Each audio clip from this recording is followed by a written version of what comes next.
Hydrogen bond के through आपस में जुड़े होते हैं। रूल होता है कि प्यूरीन के सामने पायरिमिडीन होना चाहिए, ठीक है। पर यहाँ एक ट्विस्ट है। एक्चुअल में जैसे मैंने इसे ऐसा सिंपल लीनियर बनाया, ये ऐसी स्ट्रक्चर नहीं होती डीएनए इससे थोड़ा कॉम्प्लेक्स फॉर्म में होता है, वो स्पाइरल फॉर्म में होता है, ठीक है।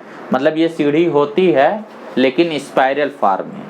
जैसे आपने कभी कभी देखा होगा कि कहीं कहीं मकान में सीढ़ी बनाने के लिए अंदर जगह नहीं होती है, तो बाहर एक पिलर बना देते हैं और पिलर के चारों तरफ ऐसे घूमती हुई सांप की जैसी सीढ़ी होती है। मतलब मेरा समझ रहे हो? जैसे सेंट्रल में एक्सिस में एक पिलर होता है और उसके चारों तरफ ऐसे रेलिंग में ऐसे रोटेट करते हुए एक सीढ़ी होती है, ऐसा आपने देखा होगा। बिल्कुल उस टाइप का फॉर्मेट है, ठीक है। तो सीढ़ी ऐसे एक सेंट्रल एक्सिस के चारों तरफ ऐसे घूमती हुई रहेगी। अभी मैं समझाऊंगा वो बातें।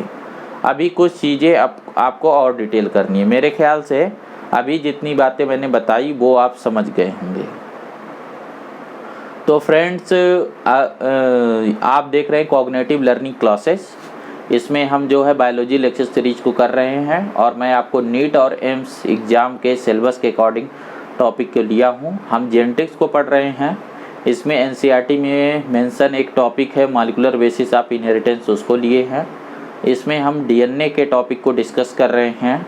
डीएनए के जो कैरेक्टरिस्टिक्स फीचर हैं, हमें एक्चुअल में प्रूव करना है कि डीएनए एक सूटेबल जेनेटिक मटेरियल होने के सारे कैरेक्टर को क्वालिफाई करता है, सारे कैरेक्टर को इनहेरेंट है उसमें वो सारी चीज़ें हैं जिसकी वजह से आप उसे एक जेनेटिक मटेरियल बोल सकते हैं। तो इस लेक्चर सीरीज में मैंने आपको पहले जेनेटिक मटेरियल कॉन्सेप्ट समझा दिया है। अब जो एक्चुअल जेनेटिक मटेरियल है डीएनए, उसको समझाऊंगा। फिर इसके बाद एक्सपेरिमेंट को पढ़ेंगे जिसमें ये प्रूव किया गया साइंटिस्ट ने कैसे कि डीएनए ही जेनेटिक मटेरियल है। समझे? ये तीन जो है, ये तीन लेयर में ये स्टडी है, ठीक है। जैसे कई नॉलेज लेयर में होता है, एक लेयर को जब आप पकड़ लेंगे तब आपको दूसरी लेयर सीखनी होगी, तब आपको तीसरी लेयर, और तब आपके पास एक होलिस्टिक अप्रोच आएगी चीज़ों को समझने की, ठीक है। तब आप एक्चुअली समझ पाएंगे क्या मतलब है डीएनए का, डिस्कवरी ऑफ डीएनए का, जेनेटिक मटेरियल का क्या कॉम्प्लिकेशन थी, उसका इम्पोर्टेंस क्या था। फिर आपसे क्वेश्चन वो कैसे भी पूछे, अगर आपने इस तरीके से इतना डेप्थ पढ़ रखा है तो आप आंसर कर लेंगे, ये मुझे पूरी उम्मीद है, ऐसा मैं करवा चुका हूँ, ठीक है। तो अभी हम चलते हैं अपने टॉपिक पे, द डीएनए कैरेक्टरिस्टिक्स फीचर। तो अभी तक में मैंने आपको डिस्कस किया कि कैसे ये जो है दो एंटी पैरेलल स्ट्रैंड होते हैं जो पॉलीन्यूक्लियोटाइड होते हैं, मोर स्पेसिफिकली पॉली डीऑक्सीराइबोन्यूक्लियोटाइड्स होते हैं जो आपस में कॉम्प्लीमेंटरिटी प्रिंसिपल के अकॉर्डिंग जुड़े होते हैं। कॉम्प्लीमेंटरिटी प्रिंसिपल क्या है कि प्यूरीन के सामने हमेशा पायरिमिडीन होता है।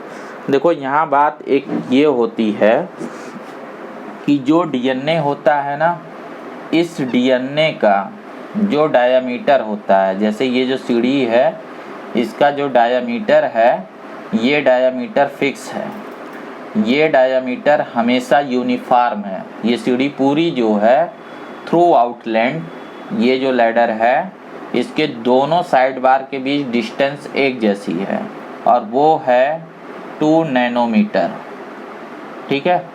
ये फिक्स होता है कि ये 2 नैनोमीटर होता है, ठीक है।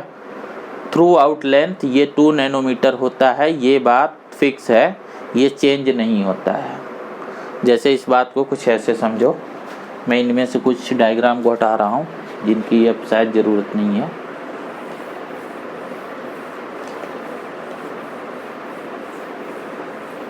देखो, हमारे कहने का मतलब ये है कि जैसे ये अगर एक डीएनए मॉलिक्यूल है, ठीक है, और तो डीएनए मॉलिक्यूल के 1 मिनट प्लीज।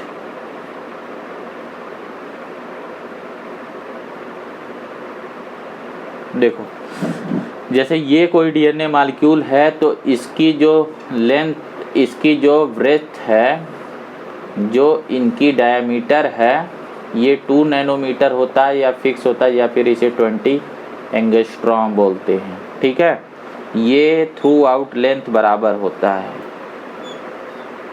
ठीक है, जैसे ये ऐसा नहीं होता है कि देखो इस तरीके से अगर डीएनए की दोनों स्ट्रैंड होती तो ये कभी कम हो जाता और कभी ज़्यादा हो जाता, ऐसा नहीं है, ये फीचर नहीं है, बल्कि लेंथ बराबर है। अब इस लेंथ को बराबर करने के लिए कॉम्प्लीमेंट्री प्रिंसिपल को यूज किया जाता है। तो कॉम्प्लीमेंट्री प्रिंसिपल में बात ये है कि आपको मैंने बताया कि हमेशा प्यूरीन के अगेंस्ट पायरिमिडीन होती है। आप याद करो कि आपको मैंने समझाया था कि प्यूरीन एक बड़ी रिंग है, ये 9 मेंबर्ड रिंग है। इस तरीके से देखो, मैं बेसिक स्केलेटन ही बना रहा हूँ।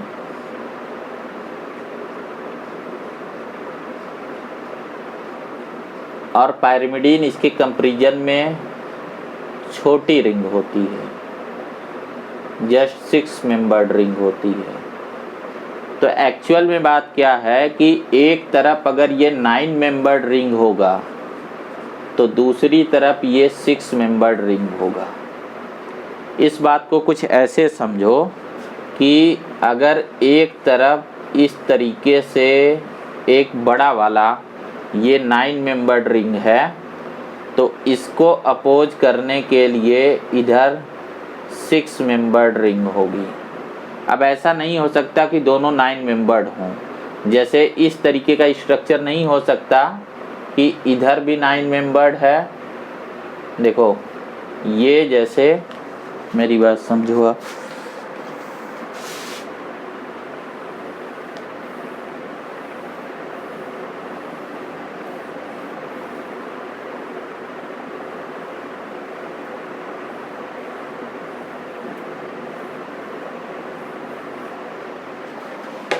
देखो ऐसा नहीं हो सकता।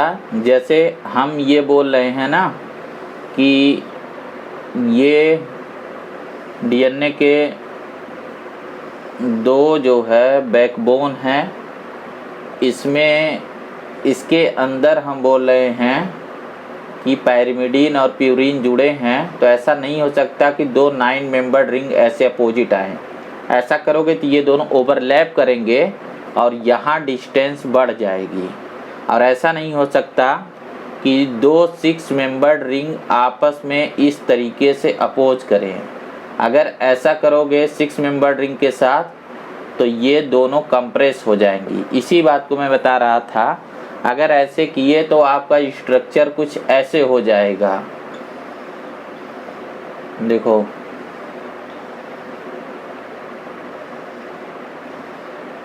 तब ये ऐसा होगा कि 9 मेंबर्ड रिंग यहाँ पे लगेंगी, समझे, और 6 मेंबर्ड रिंग यहाँ पे लगेंगी। तब ऐसा नहीं हो सकता कि डीएनए के दोनों स्ट्रैंड के बीच डायामीटर हर जगह बराबर होता, बल्कि यहाँ डायामीटर कम होता और यहाँ डायामीटर ज़्यादा होता। तो जब मैं ये कह रहा हूँ कि through out length diameter same है, तो इस डायामीटर को सेम करने के लिए एक बड़ी रिंग के अपोजिट एक छोटी रिंग रखी जा रही है, एक बड़ी रिंग के अपोजिट एक छोटी रिंग रखी जा रही है। तो बड़ी रिंग 9 मेंबर्ड की प्यूरीन है और छोटी रिंग 6 मेंबर्ड की पायरिमिडीन है। और इसी पैटर्न को फॉलो करते हैं। इसका उल्टा भी हो सकता है कि जैसे इस तरफ देखो 6 मेंबर्ड की है और इस तरफ बड़ी जो है 9 मेंबर की है। ठीक है, इस तरफ देखो जैसे 6 मेंबर्ड की है तो इस तरफ देखो जैसे बड़ी 9 मेंबर्ड की। तो इस टाइप का अरेंजमेंट होता है। अब एक बात जानो, अगर आपसे कह दिया जाए कि इनकी नेमिंग करो तो देखो यहाँ क्या आ सकता है, छोटी रिंग क्या हो सकती है, जो पायरिमिडीन है वो क्या हो सकता है, साइटोसिन या थाइमिन, और जो प्यूरिन है ये क्या हो सकता है, एडेनिन या ग्वानिन। तो अगर आप इसे रखो तो ये अगर आप एडेनिन रखोगे तो यहाँ आपको थाइमिन रखना पड़ेगा और इनके बीच 2 हाइड्रोजन बॉन्ड है, जैसा मैंने आपको रूल समझाया था। और अगर ये छोटे को साइटोसिन रखोगे, ठीक है, यहाँ साइटोसिन रखोगे तो इधर ग्वानिन रखना पड़ेगा और यहाँ 3 मेंबर रिंग है। अगर इस छोटे को थाइमिन रखोगे तो इस बड़े को एडेनिन रखना पड़ेगा, यहाँ 2 बॉन्ड बनेंगे। अगर इस बड़े को वापस जो है ग्वानिन रखते हो तो इसको साइटोसिन रखना पड़ेगा और इनमें 3। तो देखो अब ये स्ट्रक्चर इस स्ट्रक्चर जैसी दिख रही है ना। तो ये जो आपको बड़ी छोटी रिंग के अपोजिट बड़ी रिंग या बड़ी रिंग के अपोजिट छोटी बड़ी रिंग के अपोजिट छोटी रिंग है, इसको हम बोलते हैं कॉम्प्लीमेंट्री प्रिंसिपल। कॉम्प्लीमेंट्री प्रिंसिपल, ठीक है। ये बड़ी इम्पॉर्टेंट चीज़ है, ये सबसे इम्पॉर्टेंट चीज़ जेनेटिक मटेरियल का। कैसे, यहाँ देखो जो इसका एलिवेशन है तो इसका डिप्रेशन है, बट इस टाइप की कॉम्प्लीमेंटरिटी ना होके इस टाइप की कॉम्प्लीमेंटरिटी प्रेजेंट होती है न्यूक्लिक एसिड के बीच में, खास करके डीएनए के दोनों स्ट्रैंड के बीच। इसका एक बेनिफिट होता है, इसका बेनिफिट ये होता है कि अगर आपको एक स्ट्रैंड पे सीक्वेंस पता हो, जैसे कि AGCT, तो आप अपोजिट पे क्या होंगे सीक्वेंस वो आप बता दोगे, क्योंकि कॉम्प्लीमेंट्री प्रिंसिपल है कि A के सामने T होगा, G के सामने C होगा, C के सामने G होगा, T के सामने A होगा। तो कॉम्प्लीमेंटरिटी की वजह से हम दूसरे स्ट्रैंड पे क्या सीक्वेंस होगा इस बात को प्रेडिक्ट कर सकते हैं, ठीक है। ऐसा क्वेश्चन आपसे पूछा जाता है, आप देखना नीट में इस तरीके से आपसे क्वेश्चन पूछे गए होंगे। बट यहाँ कोई ज़रूरत नहीं है कि नेचर को ऐसा कुछ प्रेडिक्ट करना हो, बल्कि नेचर क्या करती है कि इस चीज़ को यूज करती है जब उसे नया जो है जेनेटिक मटेरियल बनाना होता है, ठीक है। जब उसे नया जेनेटिक मटेरियल बनाना होता है तो इसी प्रिंसिपल को यूज करती है। और एक अगर टेम्पलेट की तरह हो गया, जैसे ये जो है अगर आपके पास ये हो ब्लू वाला हो और आपको ये शेप बनानी हो तो आप क्या करेंगे, इसके ऊपर मेल्टेड अगर आप वैक्स डाल दें तो वैक्स को जब इस पे से हटाएंगे तो ये एक टेम्पलेट का काम करेगा और दूसरे में इस तरीके से ये सरफेस उभरे हुए बन जाएंगे। बिल्कुल इसी तरीके से न्यूक्लिक एसिड करता है कि इसका एक स्ट्रैंड अगर टेम्पलेट की तरह काम करता है तो इसके ऊपर दूसरे को बनाया जा सकता है। मैंने आपको क्या बताया था कि जेनेटिक मटेरियल वाले टॉपिक में मैंने आपको एक बात समझाई थी, इनको मैं हटा रहा हूँ, इनका यूज नहीं है। देखो जेनेटिक मटेरियल वाले में आपको एक बात समझाई थी कि जो डीएनए का फॉर्मेशन है, जैसे ये कोई डीएनए है, अब तो आप समझ गए होगे ना, डीएनए एक डबल स्ट्रैंडेड स्ट्रक्चर है। ये कोई डीएनए है 5n2 3n और 5n2 3n, ठीक है। ये कोई डीएनए है, एक डीएनए है।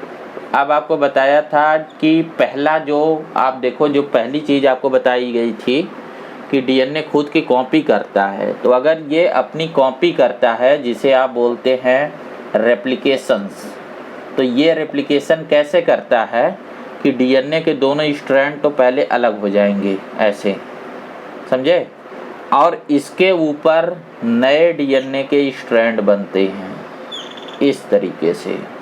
तो एक जो डीएनए था वो 2 डीएनए में कन्वर्ट हो गया, लेकिन इसमें ये 50% जो है ये न्यू डीएनए है और ये 50% ये ओल्ड डीएनए है, ठीक है। ये कैसे इसने किया, ये टेम्पलेट की तरह काम किया, जैसे अभी आपको बताया ना कि ये टेम्पलेट की तरह काम किया। तो इस पे जो सीक्वेंस लगे होंगे न्यूक्लियोटाइड की, तो हम दूसरे पे प्रिडिक्ट कर सकते हैं, तो सेल दूसरे को उसी के अकॉर्डिंग बना देती है, कॉम्प्लीमेंट्री प्रिंसिपल से बना देती है, ठीक है। एक का तो उसे पता ही है तो दूसरे पे उसे प्रिडिक्ट कर देती है। तो कॉम्प्लीमेंट्री प्रिंसिपल होने का जो सबसे बड़ा फ़ायदा है कि न्यूक्लिक एसिड खुद का रेप्लिकेशन कर सकती हैं। और आप याद करो जेनेटिक मटेरियल की जब हम प्रॉपर्टीज़ पढ़ रहे थे तो प्रॉपर्टीज़ नंबर 1 क्या था कि जो जेनेटिक मटेरियल होना चाहिए उसमें रेप्लिकेशन की प्रॉपर्टी होनी चाहिए।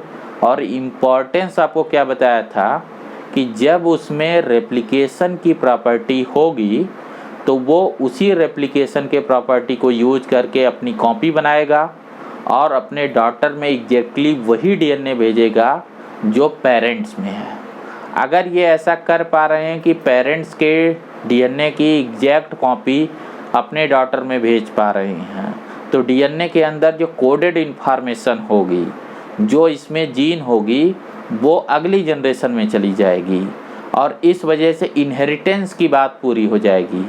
अब देखो इनहेरिटेंस तो हमें पहले से पता है। आपको क्या लिखा था कि हज़ारों सालों से, लाखों सालों से कोई अगर बायोलॉजी की क्लास में नहीं भी आता है तब भी उसे पता है कि कुत्ते के घर कुत्ते का बच्चा होता है, बिल्ली के घर बिल्ली का बच्चा होता है, लाइक बिगेट्स लाइक। उसका बेसिस क्या है? तो आप पढ़ क्या रहे हैं? Basis of inheritance, molecular basis of inheritance. Inheritance तो हमने जान लिया पहले चैप्टर में। इस चैप्टर में जानना चाह रहे थे कि अगर लाइफ मॉलिक्यूल से चलती है, बायो मॉलिक्यूल से, तो वो कौन सा मॉलिक्यूल है जो इनहेरिटेंस के लिए रिस्पॉन्सिबल है। तो हमने देखा कि इनहेरिटेंस के लिए रिस्पॉन्सिबल होने के लिए ज़रूरी है कोई जेनेटिक मटेरियल होना। उसमें आपको प्रॉपर्टीज बताई गई। अब आपको उसमें से एक मॉलिक्यूल डीएनए की स्टडी आप कर रहे हो तो अब आपको यहाँ क्या चीज़ नोटिस करना है कि डीएनए की वो कौन सी प्रॉपर्टी है जो उसको कॉपी करने में हेल्पफुल रहती है। तो आपको पता लगा कि ये जो प्रॉपर्टी है ये कॉम्प्लीमेंट्री प्रिंसिपल है, जिसमें एक बड़ी रिंग के अपोजिट एक छोटी रिंग आती है, या प्यूरिन के सामने पायरिमिडीन आता है, या पायरिमिडीन के सामने प्यूरिन आता है, जिनके बीच हाइड्रोजन बॉन्डिंग होती है। इसका बेनिफिट ये हुआ कि अगर एक स्टैंड पे आपको बेस सीक्वेंस पता है तो दूसरे को आप पता कर लेंगे।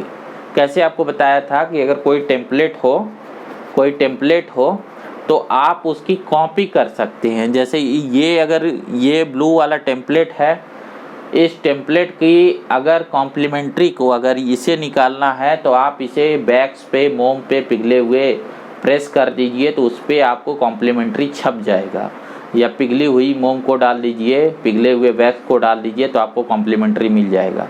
बिल्कुल ऐसा सेल करता है वो। इसको एक स्टैंड को ना टेम्पलेट की तरह यूज करता है और दूसरे को फिर इस पे बना देता है।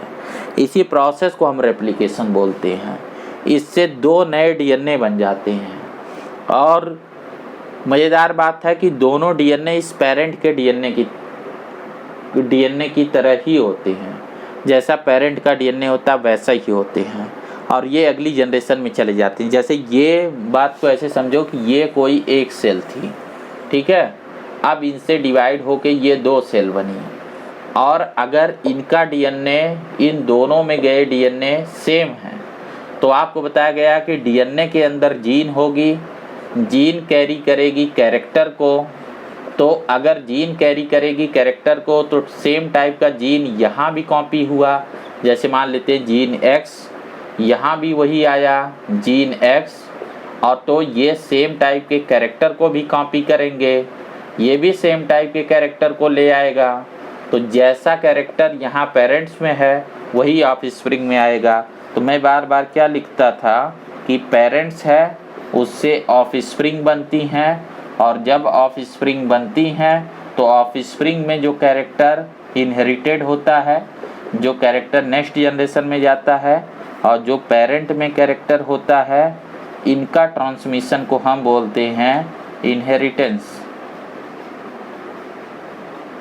ठीक है, तो आपको क्या खोजना था इस चैप्टर में? Molecular basis of the inheritance. तो हमें मॉलिक्यूल मिल गया डीएनए, और वो इनहेरिटेंस कैसे पॉसिबल कर पाता है तो उसका प्रिंसिपल हमें मिल गया कॉम्प्लीमेंटरिटी प्रिंसिपल। मेरे ख्याल से समझ पा रहे होगे आप मेरी बात को, जो मैं समझाना चाह रहा हूँ। अदरवाइज देखो होता ऐसा है कि आप पूरा चैप्टर पढ़ लिए, आपने पूरे चैप्टर को पढ़ लिया, ठीक है, आप इसे सोचना है ईमानदारी से, ऑनेस्टली सोचना। Throughout chapter you have completed your reading, but you cannot understood the meaning of the chapter why it is relevant, क्यों ये जो मीनिंग ऑफ द चैप्टर है या जो इसका टाइटल है, title of the chapter molecular basis of inheritance, ये कैसे रेलिवेंट है, कौन मॉलिक्यूल है और वो कैसे बेसिस बन रहा है इनहेरिटेंस का, यही तो आपको सीखना है। मैं आपको क्या सिखाने की कोशिश कर रहा हूँ कि आपको समझ में आ जाए कि क्यों चैप्टर का नाम मॉलिक्यूलर बेसिस ऑफ इनहेरिटेंस। सोचो आप कैसे किसी चैप्टर को पूरा पढ़ लेंगे अगर आपको चैप्टर का नेम ही नहीं पता। जैसे आप कोई स्टोरी बुक पढ़ते हैं तो कहानी का नाम जैसे हो प्यासा कौआ, ठीक है, चालाक लोमड़ी, इस टाइप के बचपन में आपने पढ़ी होगी ना, तो पहले ये तो समझना चाहिए कि लोमड़ी और चालाक का मतलब क्या होता है, तब तो सारी स्टोरी आपको समझ में आएगी कि आप क्यों पढ़ रहे थे चालाक लोमड़ी। नहीं तो पूरी कहानी सुनने के बाद आपको यही नहीं पता कि चालाक क्या था और लोमड़ी क्या थी। मेरी बात समझे? इसलिए इसी को हम बोलते हैं कॉग्निटिव लर्निंग। मतलब आपका ये कॉग्निजेंस यूज हुआ हो, आपने जस्ट उसकी मगिंग ना की हो कि ऐसा होता है, ऐसा होता है, ये डीएनए होता है, वो आरएनए होता। ये तो कोई भी सिखा देगा ना, ये कोई नहीं भी सिखाएगा तो आप कुछ ना कुछ सीख ही जाओगे। लेकिन आपका दिमाग चलना चाहिए, आपको ये सोच में आना चाहिए, आपकी ये समझ में आना चाहिए कि चैप्टर का इंटाइटलमेंट जो है, जो टाइटल प्रोवाइड की गई है मॉलिक्यूलर बेसिस ऑफ इनहेरिटेंस, तो सारा कंटेंट इसके रेफरेंस में लिखा गया होगा। Whole content of the book, जितना का जितना आपका पूरा कंटेंट है इस बुक या चैप्टर का, वो इसे जस्टिफाई करना चाहिए कि मॉलिक्यूलर बेसिस ऑफ इनहेरिटेंस का मीनिंग क्या होता है। ठीक है, ये पर्पज है मेरे समझाने का कि आपको ये समझे। 1 मिनट प्लीज।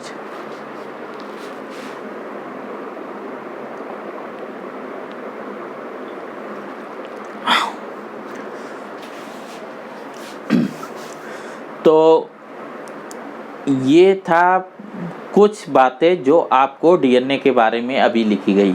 अब इसे मैं थोड़ा समराइज कर रहा हूँ, इसे जस्ट आप सुनो और सुनने के बाद इसे आपको डायग्राम वगैरह तो बना ही लिया होगा। जो बोर्ड है इसको कॉपी कर लिया करिए, वही आपका नोट्स है। बाकी आपकी बुक बहुत अच्छी लिखी है, तो आपके पास 2 सोर्स होना चाहिए। एक तो मेरे बोर्ड पे जो भी मैं ड्रॉ करता हूँ उसको कॉपी कर लीजिए, दूसरा आपके टेक्स्ट बुक है उसको बस पढ़िए। कोई तीसरा मटेरियल मत इसमें ऐड करिए, ज़रूरत नहीं है।